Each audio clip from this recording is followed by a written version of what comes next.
Hey guys, today is March 31st. Thought I'd do a quick look at my SKS, some classic firearms that I got together. Really happy with it. Got in early. Feel like I got a good one. The bluing's super solid on this one. There's a couple gouges, battle gouges. The cleaning it up was no problem. I think that wear right there is in the gas tube. Cleaning it up was no problem. However, getting the trigger back in about killed me. You just gotta stick with it. I actually had to take it apart and do the trigger without it being in the gun.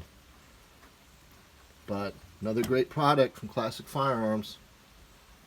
Very happy.